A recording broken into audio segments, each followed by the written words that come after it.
حضور صلی اللہ علیہ وآلہ وسلم نے یہ ارشاد گرامی ہے کہ میں حکمت کا شہر ہوں اور علی اس کا دروازہ ہے. اب حکمت کیا ہے اور اس کے دروازہ اور اس کے شہر سے کیا مراد ہے؟ سبحان اللہ.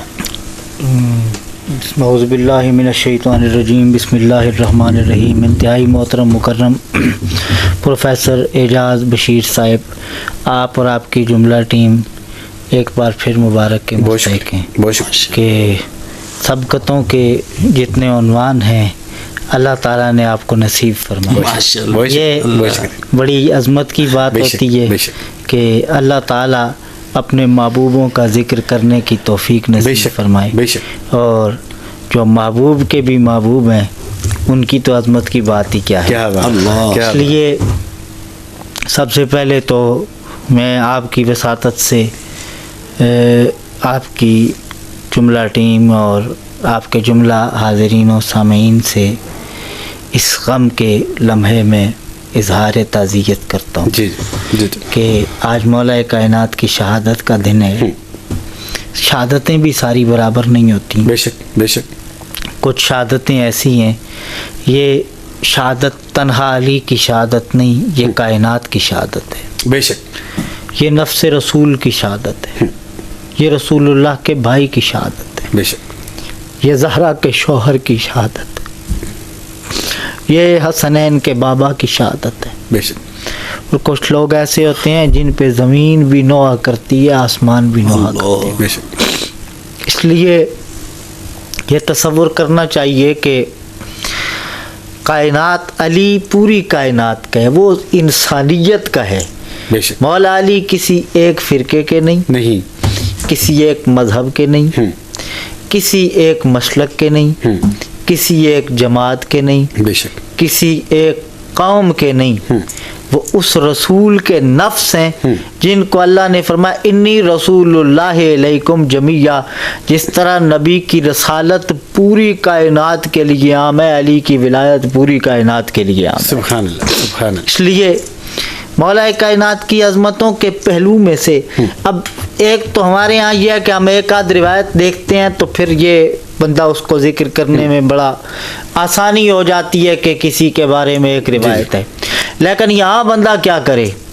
دنیا علم میں دیکھیں تو علی بے مثال، بے شک سبحان اللہ. تقویٰ کی دنیا میں دیکھیں تو علی بے مثال، سبحان اللہ. یعنی آپ یہ دیکھیں پروفیسر صاحب قبلہ کے جو بندہ علم کا شاہ سوار ہو وہ شاید کہ تقویٰ میں اتنا بلندی پہ نہیں جاتا. بے شک بے شک. ایسے ہی ہوتا ہے کوئی بندہ زیادہ بہادر ہو، میدان ہو، تو اس میں کوئی دوسری خوبی نہیں پائی جاتی، یعنی جامع صفات نہیں ہوتی. بے شک.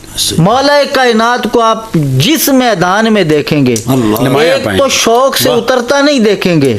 اس میدان میں اس میدان کے شاہ سواروں سے پوچھیں تمہارے امام کا نام کیا ہے، یعنی آپ علم تفسیر میں جائیں تو تفسیر کے شاہ سواروں میں سے جناب عبداللہ بن عباس ہیں. عبداللہ بن عباس سے پوچھیں تو وہ شاگرد ہیں مولا علی کے. سبحان اللہ سبحان اللہ. کوئی فقیہ ہو تو فقاہت کے میدان میں جائیں، کوئی فقہ کو زیادہ جاننے والا ہے تو ہماری فقہ کے امام اعظم ابو حنیفہ ہیں، یہ کہتے ہیں کہ ہمارے رہنما عبداللہ بن مسعود ہیں. عبداللہ بن مسعود سے پوچھیں تو فرماتے ہیں میں شاگرد ہوں علی مرتضی. اب اسی طرح آپ کسی بھی علم نحو میں جائیں تو نحویوں سے پوچھیں اے نحویوں تمہارے امام کا نام کیا ہے، تو وہ کہتے ہیں ہمارے امام کا نام علی ابن ابی طالب.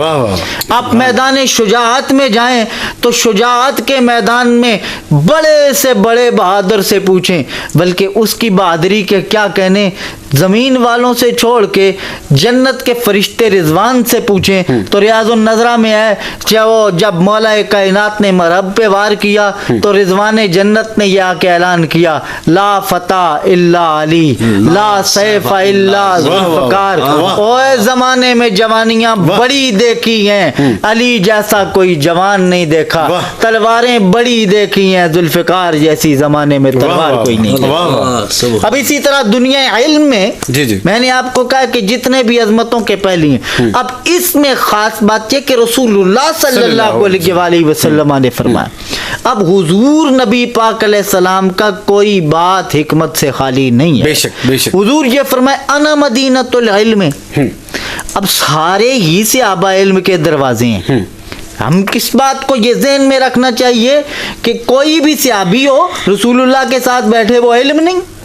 علم کے دروازے ہیں صحابہ. بے شک. لیکن پھر دروازے ہیں کہ ابو بکر عالم نہیں, عمر عالم نہیں, عثمان ذو النورین عالم نہیں, عبداللہ بن مسعود عالم نہیں, عبداللہ بن عمر عالم نہیں, سارے عالم ہیں, رسول اللہ سے سیکھنے والے ہیں. اب جب سارے عالم ہیں, حضور ان سے ہٹ کے پھر یہ فرمایا انا مدینۃ العلم وعلی بابها. فرمایا یہ العلم ہے, یہ بتا رہا ہے جو نبی کا خاص علم تھا, خاص علم تھا, وہ اس علم میں اللہ نے محمد کا وارث علی بن ابی طالب کو بنایا تھا. وہ علم ایسا علم تھا کہ زمانہ ایران ہے جو چاہتا تھا حضور اعلیٰ مجدد اسلام فاتح قادیان مامور من الرسول سیدی و مرشدی غوث وقت قطب وقت سیدی پیر مہر علی شاہ امام اہل سنت امام المسلمین خواجہ خواجگاں. آپ فرماتے ہیں جناب ابو بکر کو کوئی مسئلہ پیش آتا مشکل میں پھنس جاتے رابطہ علی سے کرتے. عمر کو کوئی مشکل پیش آتی رابطہ علی سے کرتے.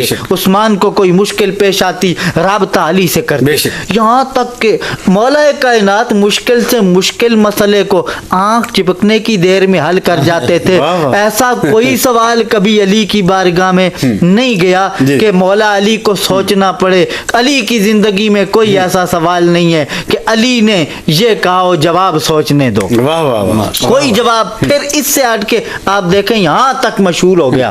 ایک روایت میں آتا ہے لوگ حیران ہونے لگے مولا کائنات سے علم کے وہ خزانے پوٹتے تھے. امام راضی رحمۃ اللہ علیہ نے تفسیر کبیر میں لکھا ہے آپ آخری وقت میں مولا کائنات اس طرح ہاتھ مارتے تھے, فرماتے تھے کاش کوئی میرے اس علم کو لینے والا ہو. میرے ان دو پہلوؤں میں اللہ نے علم کے سمندر رکھے ہوئے ہیں, لیکن ہے کوئی مجھے ایسا نہیں لگتا جو اس علم کو حاصل کرنے والا حامل ہو, اس کا اتنی اہلیت رکھتا ہو کہ وہ اس کو برداشت کر سکے.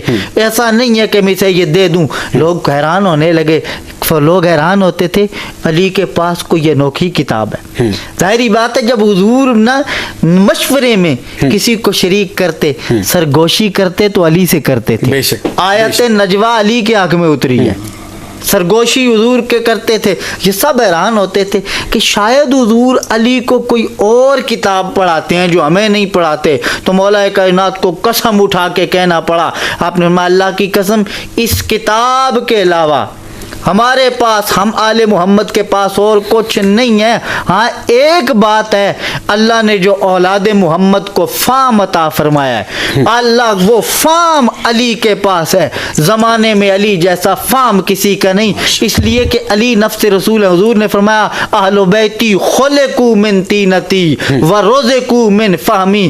آل بیت کا خمیر اللہ نے محمد کے خمیر سے بنایا ہے, اور آل محمد کو فام اللہ نے اب محمد عربی کا عطا فرمایا ہے. جو نفس رسول ہو اس کا فام زمانہ جان بھی کوئی کیسے سکتا. واہ واہ واہ واہ واہ, سبحان اللہ, شاندار.